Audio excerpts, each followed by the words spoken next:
the gym. I just want to start off, Alex, by asking Of you. course, I knew you were going to ask me a question to start. Of course Right, let's I do. go. I just want to ask you, how do we measure success? Oh, for God's sake.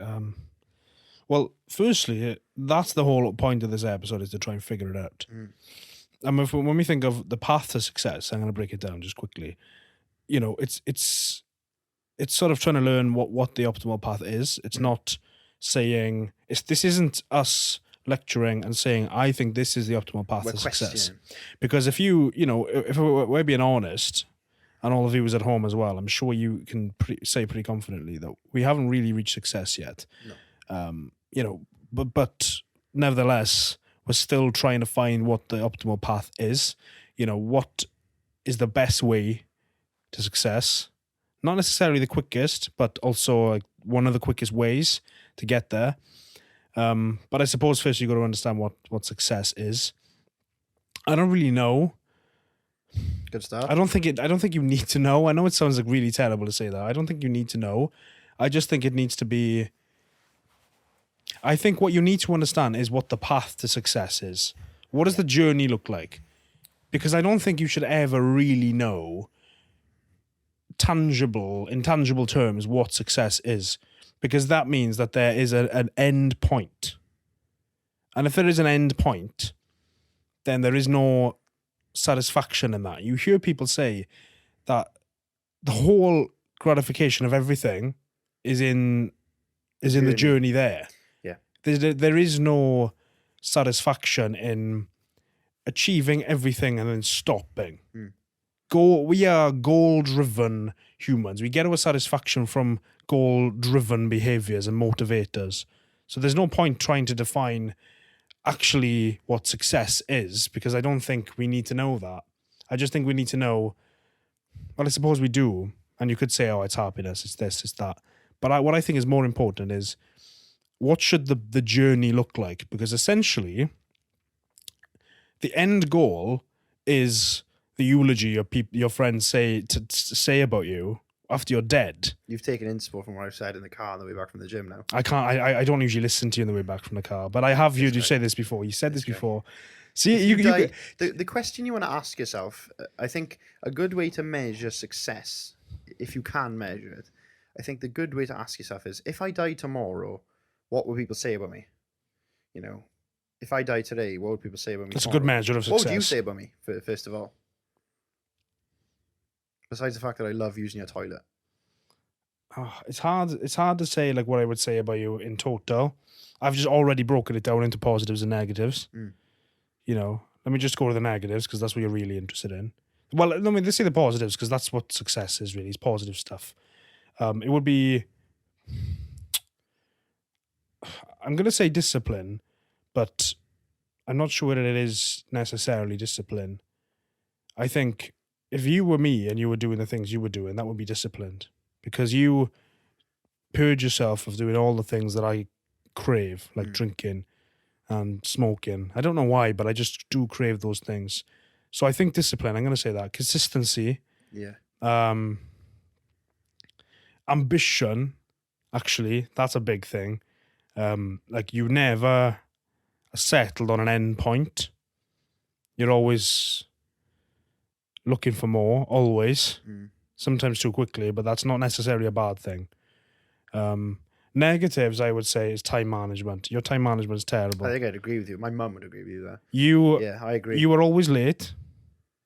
That's number one. But more importantly than that, I don't think you are going to be able to get everything you need done. If you worked 9 to 5 Monday to Friday, and you were to edit, 3 hours in the evening, and we had more things going on, like planning a powerlifting competition. Not that we are, but maybe we are. Hypothetically. I just think you'd quickly realize that you are using your time very badly.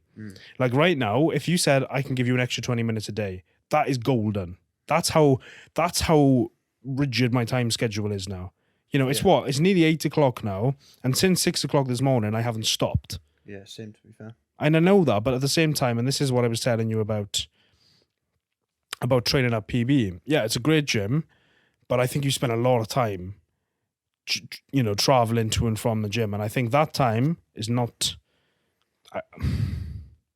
I just think if you use your time more wisely, I think you could use your time more wisely in order to be more productive. Essentially, is my point. Yeah. I don't want to, bang on about it, but that's my Right, on point. camera. No, I know. Yeah.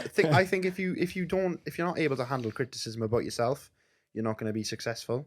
And I think part of the journey to success is being able to handle criticism. Well, why didn't I ask you the same question then? I mean, I've just ripped into you a little bit. You might as well return the favor. If I die tomorrow, what would you say about me? The first thing you would say. Not the first thing you would say. What would you say about me how as many, like how many 6x6 graves is this guy taking up? 2 or 3?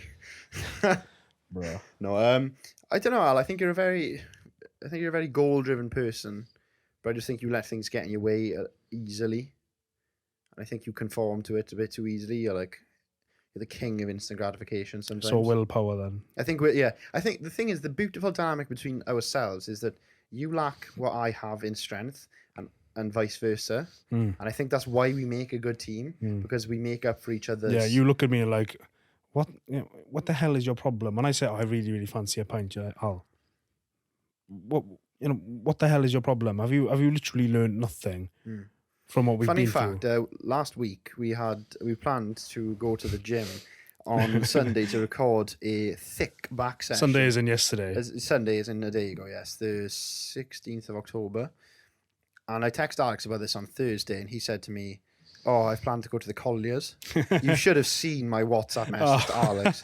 Honestly, if I could get them up right now and show you, He had a proper tantrum. I was like this. I was like, this guy know nothing. I sounded like an ex-girlfriend. I was like, London meant nothing. Do you know what? That is the dynamic we have. It's like a couple always arguing. I don't know if I'm comfortable with that. It's a bit sus, but no, I know what you mean. Do you know what I mean? Yeah. It's the constant sort of. It sounds quite toxic when you say that, but it's always we're kind of nitpicking a little bit, like always trying to pick out things that we can both do better. It's not one up. We do treat it like a competition because that helps us like go further. Do you know what I mean? That's another thing. I mean, I don't think there are many people that really hold you accountable. And if you think of how to be successful, you could surround yourself with absolute bums and just focus on your work. But I just don't think that's enough. That's going to slow you right down. I agree. Yeah. Being around people like you, I can't really think of many other people. I'm going to be completely honest, I can't. And if you're friends with me and you think, oh, what the fuck? Well, I just genuinely, I think there are certain people that I need to be around, and more importantly, don't need to be around in order to get there. I think that's true. Yeah. I mean, there's the whole saying, you are the fifth product of the 4 people you're around. Yeah, that's a very strange way of saying that, but that's essentially the thing of it. And you are a product of your environment, and if you think of what you want to achieve and what you think success is, in order to get there, you need to at least be able to see other people who are